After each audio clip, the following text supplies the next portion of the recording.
Purvanchal university ఇది కేవలం university కాదు, మీ సక్సెస్ స్టోరీకి చిరునామా.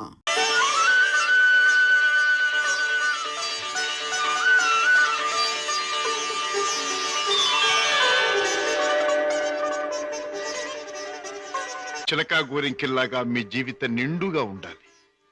కిషోర్, నువ్వు పాడే పాటలాగే మీ జీవితం మధురాతి మధురం కావాలి. బావా, నేను కోరుకున్న పద్మని నా జీవిత భాగస్వామిగా చేశావు. Thank you very much.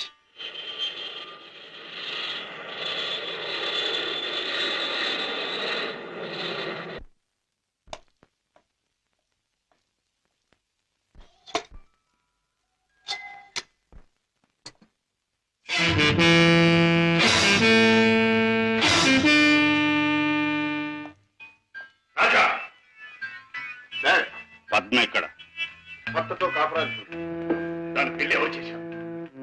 కాని పని కాదు కనుక నేనే చేశాను. కన్నవాణ్ణి నేను కానివాణ్ణి అయ్యానా? నువ్వే నిర్ణయం తీసుకోవడానికి. తప్పుగానప్పుడు తప్పనిసరి అయినప్పుడు ఎవరైనా నిర్ణయం తీసుకోవచ్చు. అయితే నీ మాత్రం ఆలోచన జ్ఞానం నాకు లేవంటావా? ఉండొచ్చు, కానీ మీ ఆలోచన జ్ఞానము చెల్లాయి ఆత్మహత్య చేసుకున్న తర్వాత ఆమెను బ్రతికించలేవుగా. ఆత్మహత్య నుంచి దాన్ని రక్షించావేమో కానీ ఆ లేనివాడి కట్టబెట్టి దాని జీవితాన్ని హత్య చేశావు. కోరుకున్నవాడు లేనివాడైనా వాణ్ణి చేసుకున్న తర్వాత ఆడది అన్నీ ఉన్న అదృష్టవంతురాలుగానే బ్రతుకుతుంది. రాజా, దాని మీద నాకు ప్రేమ లేనట్టు, దాని సంతోషాన్ని సౌఖ్యాన్ని నేను కోరనట్టు మాట్లాడు. దాన్ని ఐశ్వర్యంలో పెంచారు గనక, ఐశ్వర్యంలో ముంచారు గనక ఐశ్వర్యవంతుడి చేతిలోనే ఉంచాలనుకున్నాను. అంతేగాని ఆడదాని ఐశ్వర్యం అంతా ఆవిడ ఐదో తరం. కట్టుకున్నవాడు పెట్టిన బొట్టు, కట్టిన తాలి బొట్టు, తొడిగిన గాజులు, ఉంచుకున్న పూలు, మీరు చెప్పిన ఐశ్వర్యాలన్నిటికంటే గొప్ప.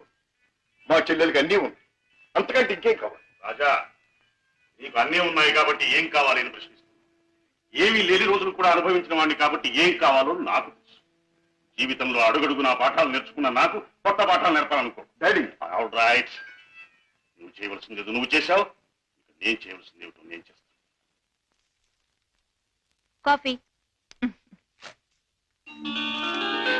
డాడీ. హలో పద్మ, కులాసగా ఉన్నావా? కూర్చోండి డాడీ. పర్వాలేదు.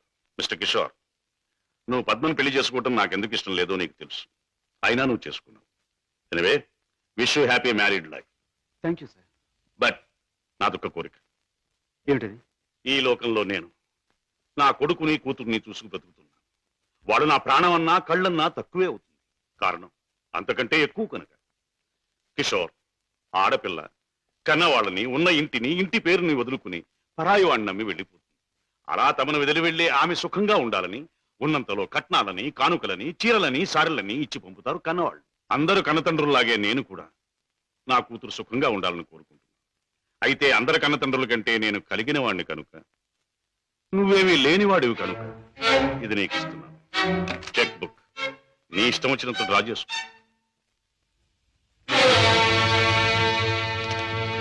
ఏమిటిది? ముష్టిస్తున్నారా లేక ధర్మం చేస్తున్నారా?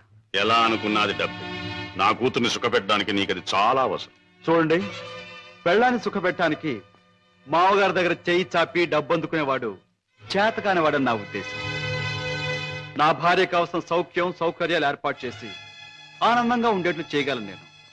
I'm sorry, me cheque book అక్కర్లేదు. నేను సంపాదించుకోగలను డబ్బు. గిటారు వాయించటం, గొంతెత్తి పాడడం అంత సులభం అనుకుంటున్నావా డబ్బు సంపాదించడం? తలుచుకోవాలి కానీ ఈ లోకంలో డబ్బు సంపాదించడం అంత తేలికైన విషయం మరొకటి లేదు. అంత ఖచ్చితంగా ఎలా చెప్పగలవు? చెప్పడం కాదు, చేసి చూపిస్తాను. ఓ, అంత సమర్థుడివా? Well, let's see.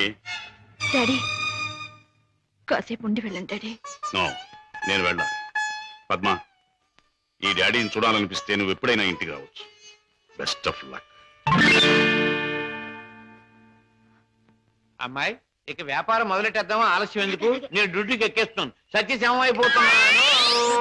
నువ్వు కదలకుండా పడుండు, లేకపోతే నిజంగా చంపేస్తాను.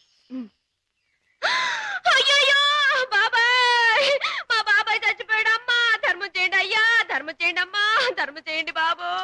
అయ్యో బాబాయ్, బాగా డబ్బులు పడుతున్నాయి, బాగా ఏడు. అయ్యో రామా, రామా అయ్యో చచ్చిపోయాడండి.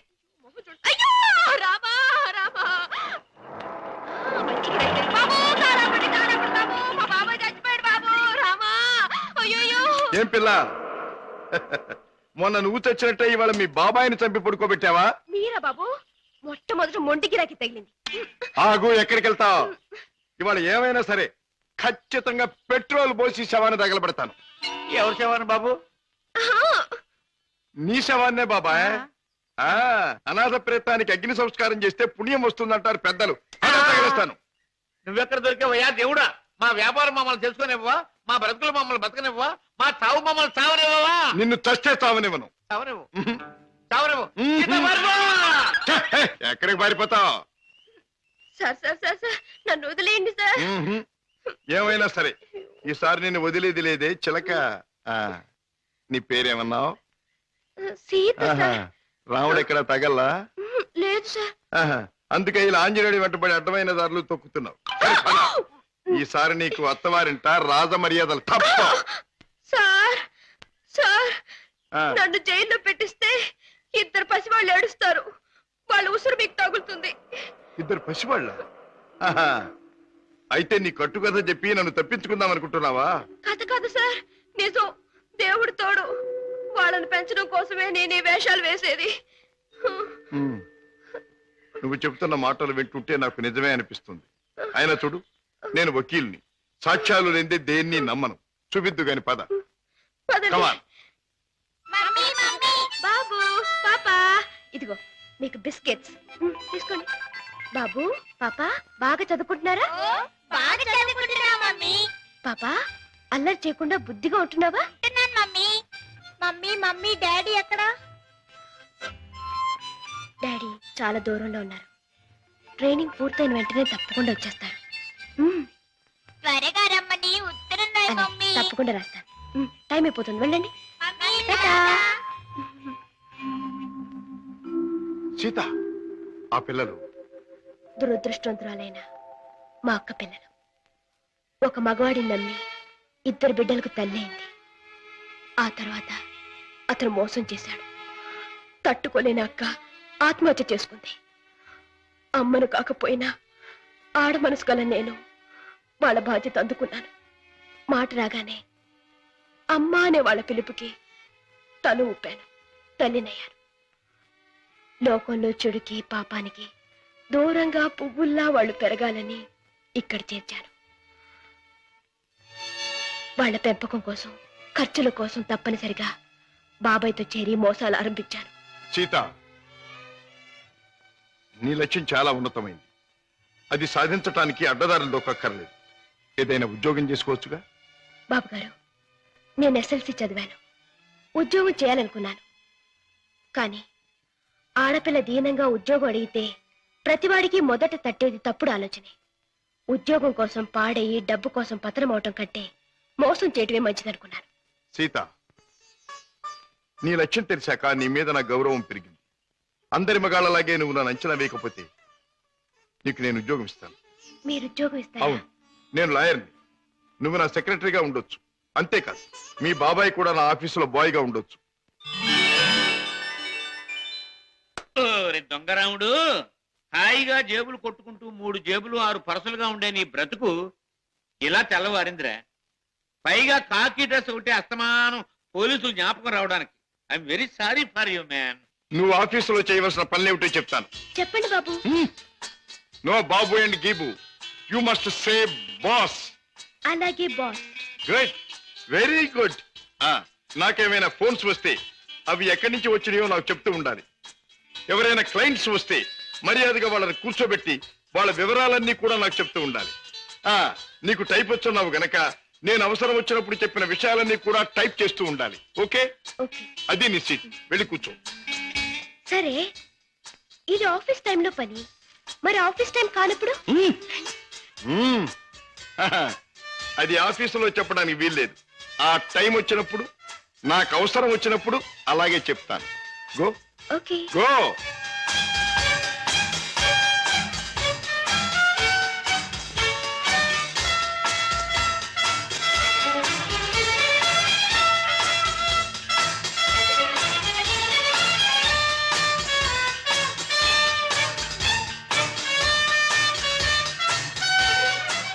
As per the proceedings and dictations of the court, it has been clearly understood that hello, hi Kishore, congratulations. నాకు మేనల్లుడు పుట్టాడు. Congratulations. ఇప్పుడే వచ్చేస్తున్నాను. Okay okay. ఒరే అల్లుడు, మేనల్లుడు, నా ముద్దుల మేనల్లుడు, ఇదిగోరా నువ్వు వాడుకోవడానికి బొమ్మ తెచ్చాను, పోనీ టైల్. ఇదిగో రైలు, ఎక్కి ఎక్కడికైనా వెళ్ళిపోవచ్చు. చూసావా పద్మ, అల్లుడికి ఆడుకునే వయసు రాకుండానే ఎన్ని బొమ్మలు తీసుకొచ్చాడు మీ అన్నయ్య. అన్నయ్య, ఏమిటమ్మా? నువ్వు అసలు వాడికి ఇవ్వాల్సింది ఇవి కావు. మరిచ్చేది ఏమిటో చెప్పమ్మా, ఎంత కష్టపడైనా సరే తీసుకొస్తాను. ఒక బుల్లి పెళ్ళాన్ని. వెళ్ళన్నా. అన్నయ్య, ఏమిటమ్మా? డాడీ ఊళ్ళో లేరా? ఆయన సంగతి నీకు తెలుసు కదమ్మా, ఏదో లాంగ్ టూర్ కానీ స్టేట్స్ కు వెళ్ళారు. మ్హూ. తాతగారు అయ్యారని నేనే టెలిఫోన్ లో చెప్పాను. ఓకే అమ్మ, టైం అయింది, వస్తాను. కిషోర్, నా చెల్లెలి కాపురాన్ని చూస్తుంటే నాకెంతో ఆనందంగా ఉంది. ప్రేమించే భర్త, ముద్దొచ్చే బిడ్డ, చక్కని ఇల్లు, ఇంతకంటే ఏం కావాలి? నువ్వు పువ్వుల్లో పెట్టి చూసుకుంటున్నావని కూడా తెలిసింది. I'm really very very happy. బావా, పద్మం చేసుకున్నాక నా జీవితంలో పెద్ద మార్పు వచ్చింది. ఆస్తి, అంతస్తు అన్నీ పెరిగాయి. గుడ్ కిషోర్, పుట్టిన బిడ్డ వల్ల కూడా నీకు మరింత అదృష్టం కలిసి రావాలి. I wish you all the best. పెద్దయ్య గారు, పద్మమ్మకి మగబిడ్డ పుట్టాడు. తెలుసు, రాజా ఫోన్ లో చెప్పాడు. బుల్లిబాబు ఎంతో ముద్దుగా ఉన్నాడు పెద్దయ్య గారు. పద్మమ్మ బాబుకి మీ పేరే పెట్టుకుంది. అవునయ్య గారు, మీరెక్కడున్నా ఆ పసివాళ్ళలో మిమ్మల్ని చూసుకోవచ్చని మీ పేరే పెట్టిందట. రామయ్య, అయ్యా. ఇదిగో ఈ డబ్బుతో బాబు కావలసినవన్నీ కొన్ని తీసుకెళ్ళు. అలాగేనయ్యా. ఇదిగో తాతయ్య పంపించాడని చెప్పు. అలాగేనయ్యా.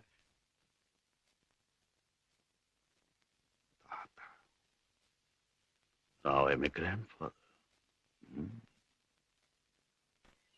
సీత, పుట్టిన నా మేనల్లుడికి పెళ్ళానిచ్చే బాధ్యత నా చెల్లెలు నా మీద పెట్టింది. అందుకని ఇవాళ నుంచి పట్టుదలగా, శ్రద్ధగా, సీరియస్ గా నువ్వు నేను అదే ఇవాళ నుంచి ప్రేమించడం మొదలు పెట్టావనుకో. ప్రేమించటమా? మన కోసం కాదు, ఆ పసివాడి కోసం. ఇలాగే సీరియస్ గా 2-3 సంవత్సరాలు ప్రేమించుకున్నామనుకో, అప్పుడు పెళ్లి చేసుకోవాలని బుద్ధి పుడుతుంది. మన కోసం కాదు, ఆ పసివాడి కోసం. ఛీ. మాయా మాయా, హలో అల్లుడు, ఏమిట్రా ఇలా వచ్చావు? మామయ్య మీద మనసైందా? మరేమో మా అమ్మ నా పెళ్ళాన్ని నీ దగ్గరుంది తెచ్చుకోమని చెప్పింది. ఓహో, నీ పెళ్ళామా? నా పెళ్ళాన్నకి మాయా, నేను ఆడుకోవాలి. ఒరేయ్ ఒరేయ్, ఆ టైప్ కుడుతుంది అమ్మాయి, బాగుందా? అదే నా పెళ్ళం, అంత పెద్ద పెళ్ళం వద్దుకో. ఏరా, ఇంత పెద్ద మామయ్యకి ఎసరు పెట్టేటట్టున్నావు. ఆ అమ్మాయి నీ పెళ్ళాం కాదురా, ఆ అమ్మాయిని అడిగితే నీకు పెళ్ళాన్ని ఇస్తుందా? చలో చలో. ఏ అమ్మాయి? ఏం బాబు, ఏం కావాలి? చాక్లెటా? కాదు, పెళ్ళం కావాలి. ఎక్కడ దాచా? పెళ్ళావా? అవును, మావి చెప్పాడు. మ్మ్. అమ్మా, అమ్మమ్మమ్మమ్మమ్మా, అబ్బా, అయ్యో. ఏం బే బాబాయ్ కుంటున్నావు? బాబు ఏం చెప్పను, సంకెళ్ళి మూతికి తగిలి మూతెళ్ళి మోకాలు కొట్టుకుంటే మోకాలు నెత్తి ఆకాశాన్ని కొట్టుకోలా? కొట్టుకోబోయింది. నోర్మైంది బాబాయ్ గారు, మీరు పాత అలవాటు ప్రకారం ఎవడి జేబులోనో చెయ్యి పెట్టబోయి ఉంటారు, వాడు వాయించుంటాడు. నేనే తప్పు చేయలేదు బాబు. సెలవు కదా అని చేపలు కొనుక్కు తిందామని బెస్తపేట వెళ్ళాను. అక్కడ ఒక పెద్ద చేపను డబ్బులు ఇచ్చి కొనబోతే ఈ చేప నాది అని ఒక రౌడీ వచ్చాడు కూర్చున్నాడు బాబు. అయ్యయ్యో, నీదేంటి నాది అని ఇంకా నేను అనలేదు బాబు. వాయించేశాడు బాబు నన్ను. చేపల పులుసు దేవుడు ఎరుగును, నా ఒళ్ళు పులిచేసేసాడు బాబు. ఇది నీకు అన్యాయం, మా బాస్ తో చెప్తాను, మా బాస్ని తీసుకొస్తాను అని అంటే ఏమన్నాడో తెలుసా బాబు? ఏమన్నాడు? ఏయ్ చెప్పుకోబే, దమ్ముంటే మీ బాస్ని తీసుకురా, ఇద్దరిని కలిపి కోసి పులుసు పెట్టుకుంటాను అన్నాడు బాబు. అంత మాట అన్నాడు? డామిట్. సీత, నువ్వు బాబుని తీసుకెళ్ళి ఇంట్లో దింపేయి. సరే. బాబాయ్ పద.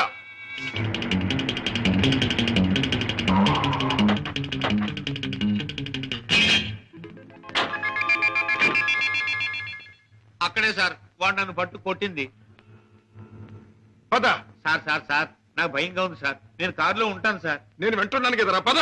అయ్యో అయ్యయ్యో, ఇప్పుడే కదా సార్ తన్నాడు. బాబు బాబు బాబు కదా నా బాబు. వీరికి సన్నాసి. 5 రూపాయలమ్మా, ఇదిగో, ఇక్కడ రౌడీ నాకు లేవడు. ఆడితో ఎందుకు బాబు గొడవ? మీ దారి మీరు వెళ్ళిపోండి. పెడతాను కానీ వాడు ఎక్కడున్నాడో చెప్పండి. ఇక్కడే ఉన్నాను బే.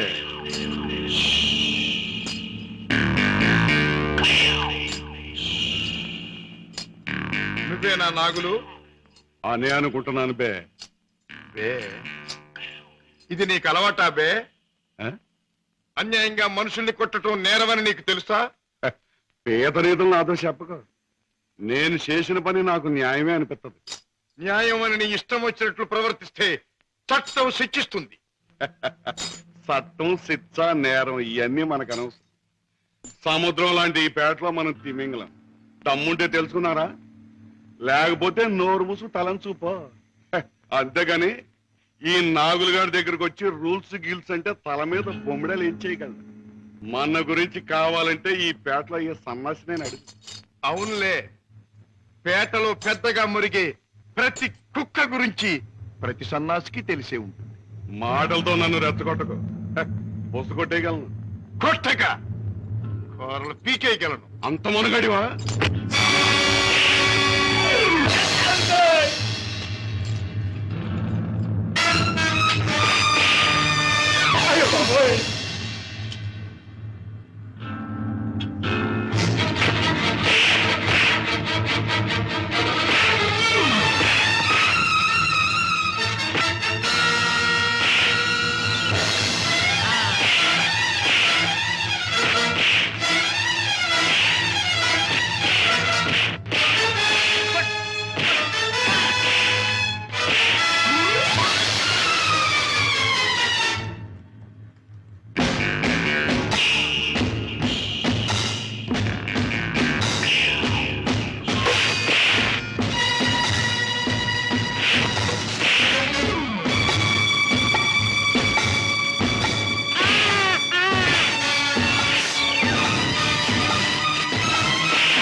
నాగులు, ఇతనెవరో తెలుసా?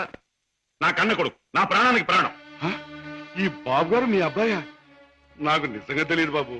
తెలుసుంటే చేయెత్తబోదును, మాట తొలగపోదును. నన్ను మన్నించండి బాబు. ఏం నాన్నగారు, ఈ నాగులు మీకు తెలుసా? తెలుసు అంటే మీ నాన్నగారు నాకు తెలియపోటేంటి బాబు. ఒకప్పుడు గ్యాలంలో చిక్కున్న చేపలాంటి నన్ను బయటికి లాగి తిన్నెట్టి బతికించారు. ఇది నాకు దేవుడితో సమానం బాబు గారు. రాజా పెడదాం పద. రాజా బాబు, ఏ నాగులు, ఇక నుంచి ఈ నాగులు మీ నమ్మిన పంట అనుకోండి. కట్టం వచ్చినా కన్నీరు వచ్చినా ఈ నాగులున్నాడనే సంగతి మాత్రం మర్చిపోకండి బాబు. నాగులు, ఇక నుంచి అమాయకుల మీద చేసుకుంటాం. కష్టపడి సంపాదించి బ్రతకటం నేర్చు. అలాగే బాబు. కమాన్.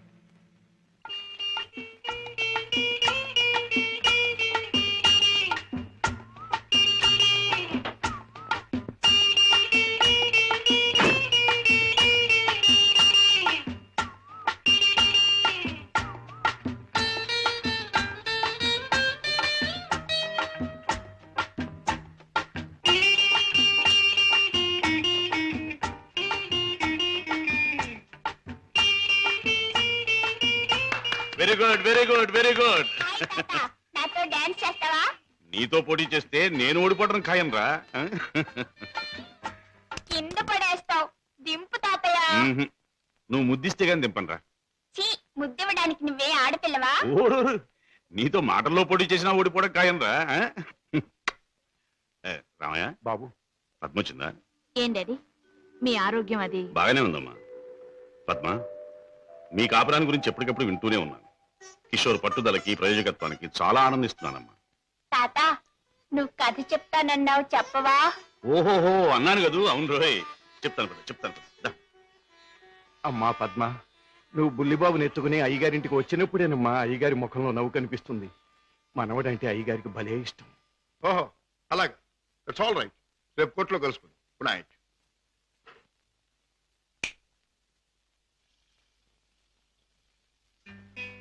డాడీ, ఇలా వచ్చారేమిటి?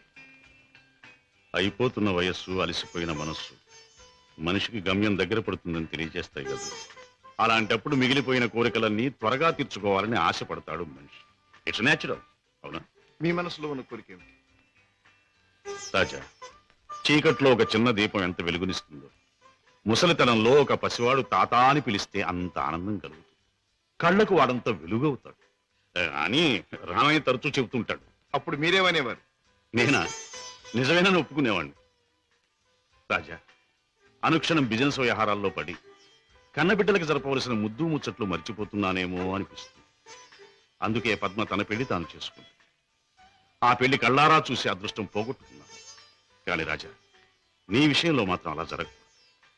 నీ మనసులో ఎవరైనా ఉంటే చెప్పు, నేను అభ్యంతర పెట్టను. మనస్ఫూర్తిగా ఒప్పుకుని దీవిస్తాను. Thank you daddy, thank you. Good night. Good night. అవును బాస్, ఆ రంగయ్యని మీరు ఎలాగైనా రక్షించాలి. అసలు ఆ రంగయ్య ఎవరు? మా ఇంటి దగ్గర ఉండే టాక్సీ డ్రైవర్. మనిషి ఎంతో మంచివాడు, అమాయకుడు. చెయ్యని నేరానికి అన్యాయంగా జైలు పాలయ్యాడు. అతని మీద ఆధారపడ్డ అతని కుటుంబం అంతా చాలా బాధపడుతున్నారు.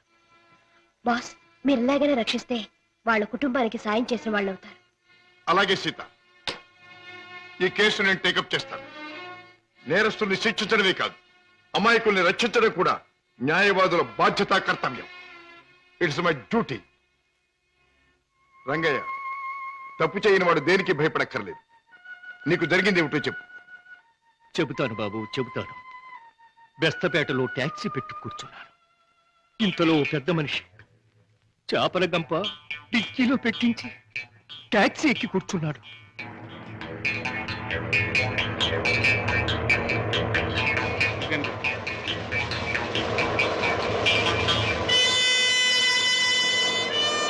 Stop stop stop. వెనకాల డిక్కీ తెరు.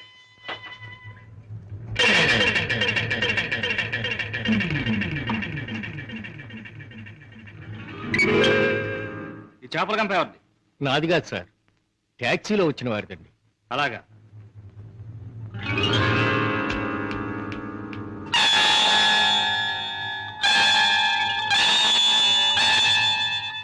ఏరా, చాలా తెలివి మీరిపోయారా మీరు? నాకేం తెలియదు సార్, టాక్సీలో ఉన్న పెద్ద మనిషిదేనండి. టాక్సీలు ఎవరు లేరు సార్. దొంగ వెధవ, పోలీసులు కళ్ళు కప్పి బంగారం రవాణా చేస్తావా? పట్టుబడగానే లేని పెద్ద మనిషి పేరు చెబుతావా? నీ సంగతి, నీ ముఠా సంగతి తెలుస్తాను. అలా తప్పు చేసినాడు, తప్పించుకున్నాడు, నేను జైలు పాలయ్యాను. బాబుగారు, రోగిష్టి నా భార్య, విటోడైన నా కొడుకు, మొగుడు విడిచిపెట్టి నా కూతురు, నేను లేకపోతే అనాథలైపోతారు బాబు. రంగయ్య, బాధపడక. నేరస్తుడు తప్పించుకుపోలేడు. అన్యాయంగా చట్టం చేతిలో ఎరుకున్న నిన్ను నేను కాపాడతాను. నీ టాక్సీలో ఎక్కిన మనిషి ఎలా ఉంటాడు, ఏమేం మాట్లాడాడు, అవన్నీ చెప్తావా? టాక్సీ వస్తావా? నా పేరేం టాక్సీ కాదయ్యా. నీ పేరు ఏంటో తెలుసుకునే టైం లేదు నాకు. వస్తావా లేదా? అయ్యయ్యో, ఉండవయ్యా, రావటానికే కదా ఉన్నాం. అయితే మీరు అప్పుడు తీసుకెళ్ళి దిక్కులు పెట్టి